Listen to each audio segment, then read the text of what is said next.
3월 3일입니다. 내 교회를 세우겠다라는 제목으로 마태복음 16장 1절에서 20절까지 말씀 봅니다. 바리새파 사람들과 사두개파 사람들이 와서 예수를 시험하느라고 하늘로부터 내리는 표징을 자기들에게 보여달라고 요청하였다. 예수께서 그들에게 말씀하셨다.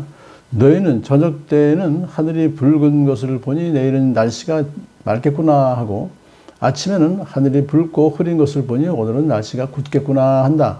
너희는 하늘의 징조는 분별할 줄 알면서 시대의 징조들은 분별하지 못하느냐? 악하고 음란한 세대가 표징을 요구하지만 이 세대는 요나의 표징밖에는 아무 표징도 받지 못할 것이다. 그리고 나서 예수께서는 그들을 남겨두고 떠나가셨다. 제자들이 건너편에 이르렀는데 그들은 빵을 가져오는 것을 잊었다. 예수께서 그들에게 말씀하셨다. 너희는 바리새파 사람들과 사두개파 사람들의 누룩을 주의하고 경계하여라. 그들은 서로 수군거리며 말하였다. 우리가 빵을 가져오지 않았구나. 예수께서 이것을 아시고 말씀하셨다. 믿음이 적은 사람들아, 어찌하여 너희는 빵이 없다는 것을 두고 서로 수군거리느냐? 너희는 아직도 깨닫지 못하느냐? 5,000명이 먹은 그 빵 5개를 기억하지 못하느냐? 부스러기를 몇 광줄이나 거두었더냐? 또한 4,000명이 먹은 그 빵 7개를 기억하지 못하였느냐? 부스러기를 몇 광줄이나 거두었더냐? 내가 빵을 두고 너에게 말한 것이 아님을 너희는 어찌하여 깨닫지 못하느냐? 바리새파 사람들과 사두개파 사람들의 누룩을 경계하여라. 그제서야 그들은 빵의 누룩이 아니라 바리새파 사람들과 사두개파 사람들의 가르침을 경계하라고 하시는 말씀인 줄을 깨달았다. 예수께서 빌립보의 가이사랴 지방에 이르러서 제자들에게 물으셨다. 사람들이 인자를 누구라고 하느냐? 제자들이 대답하였다. 세례자 요한이라고 하는 사람도 있고 엘리야라고 하는 사람도 있고 예레미야나 예언자들 가운데 한 분이라고 하는 사람들도 있습니다. 예수께서 그들에게 물으셨다. 그러면 너희는 나를 누구라고 하느냐? 시몬 베드로가 대답하였다. 선생님은 살아계신 하나님의 아들 그리스도이십니다. 예수께서 그에게 말씀하셨다. 시몬 바요나야, 너는 복이 있다. 너에게 이것을 알려주신 분은 하나님이시다. 사람이 아니라 하늘에 계신 나의 아버지시다. 나도 너에게 말한다. 너는 베드로다. 나는 이 반석 위에다가 내 교회를 세우겠다. 죽음의 문들이 그것을 이기지 못할 것이다. 내가 너에게 하늘나라의 열쇠를 주겠다. 네가 무엇이든지 땅에서 매면 하늘에서도 매일 것이요 땅에서 풀면 하늘에서도 풀릴 것이다.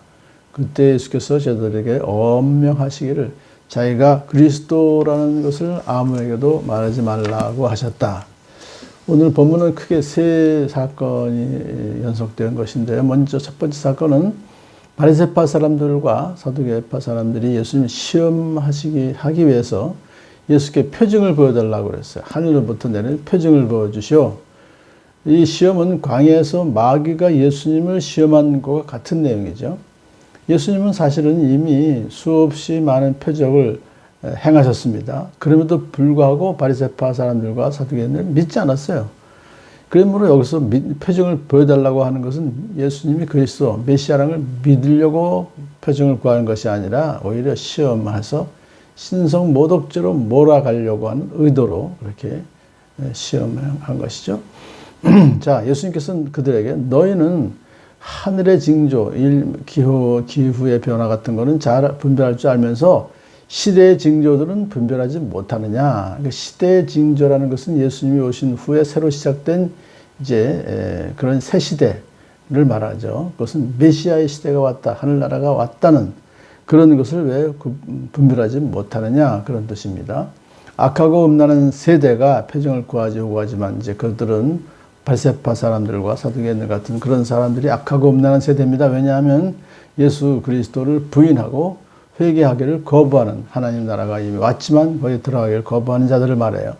그런 자들에게는 아무런 표징도 보일 수 없다. 요나의 표징 밖에는. 요나의 표징이라는 건 다른 게 아니라 예수님께서 죽으시고 부활하실 것을 말씀하는 거죠. 미리 말씀하시는 거예요. 그러므로 이것은 죽음을 이기시고 승리하신 부활 사건 밖에는 너희들에게 보여줄 것이 없다. 자, 그러면 요나의 표징밖에는 보여줄 것이 없다라고 말씀하신 그 이유는 뭐냐면 그들의 비신앙적 욕구와 호기심을 만족시켜 주기 위해서 표징을 보여줄 수는 없다 이거예요. 예수님께서 표징을 보여주신 목적은 예수님이 메시아라는 것과 또 많은 사람들이 참 불쌍한 것을 보시고 그들을 참 구해주시기 위해서 그런 거죠. 그럼 또 하나는 뭐냐면 당신이 전하신 복음이 진리라는 것을 또한 입증하시기 위해서도 그러한 엄청난 기적을 보여주신 것이거든요. 그런 목적 이외에 다른 목적으로 그냥 호기심을 만족시켜주기 위해서 한다? 그건 말이 안 되는 거죠. 자, 두 번째 사건은 이제 빵 사건입니다. 빵을 가져오는 것을 잊어버렸기 때문에 책망하는 줄 알았지만 예수님께서는 그게 아니라 지금 두 번째 사건은 그거죠. 바리새파 사람들과 사두개파 사람들의 누룩을 주의하고 경계하라. 그것은 그들의 가르침을 교훈을 경계하라. 그런 뜻입니다. 오늘날도 사실은 많은 그 이단들이 특히 신천지 같은 데서는 아주 집요하게 그들의 가르침을 이렇게 강요하고 있습니다. 자, 제자들이 이제 예수님의 의도를 알아차리지 못하고 자기들이 빵을 가져오지 않은 것을 책망하시는 줄로 오해했어요. 그러다가 예수님 말씀하셨죠. 믿음이 적은 자들아, 어찌하여 너희는 아직도 깨닫지 못하느냐. 믿음이 적다라고 하는 것은 육의 양식 문제에 사로잡혀서 전전긍긍하고 있는 제자들의 모습을 말하는 거예요. 그렇기 때문에 우리가 먼저 하나님 나라 의를 구하는 거기에 전념할 때 육의 문제가 또 해결받을 수가 있는 것이다 하는 것입니다. 오늘 예수님과 함께 있으면서도 그 참 빵 없는 것 때문에 걱정하는 그 모습이 바로 믿음이 얻은 것이죠. 오늘도 우리는 양식의 공급자이신 예수님과 우리 함께 계시기 때문에 양식을 염려하지 않는 그러한 삶을 살 수가 있는 것을 감사합니다. 자, 세 번째 사건은 이제 가이사라 빌립보의 가이사라 지방에서 이제 예수님께서 사람들이 인자를 누구라고 하느냐 그렇게 선생님은 결국은 이제 사도 베드로가 선생님은 살아계신 하나님의 아들 그리스도이십니다라는 위대한 신앙 고백을 했죠. 살아계신 하나님의 아들이라는 것은 예수님의 신분이고 그리스도라고 하는 것은 또한 사명이죠. 그래서 하나님의 아들의 신분이신 예수님이 하나님께로부터 하나님의 백성들에게로 파송받은 그리스도이시다. 정확하게 이제 고백을 했어요. 그런데 예수님께서 베드로에게 너는 베드로다, 반석이다 이거예요. 근데 나는 이 반석 위에다가 내 교회를 세우겠다. 오해하면 안 되죠. 이 반석 위라고 해서 베드로 위에다가라는 것이 아니라 베드로가 고백했던 그 신앙 고백 위에다가 교회를 세우겠다는 말씀하신 것입니다. 죽음의 문들이 그것을 이기지 못할 것, 사단이 교회를 이기지 못할 것이다 하는 뜻이고요. 내가 너에게 하늘나라의 열쇠를 주겠다. 이 열고 닫고 하는 열쇠를 주겠다는 것은 다른 게 아니라 예수님의 죽음과 부활을 선포하고 가르침으로써 교회를 이 땅에 존재케 하고 성장케 하는 열쇠를 주겠다는 거예요. 그러므로 복음 전파의 권세가 베드로와 또한 사도들에게 주신 그 천국의 열쇠이다.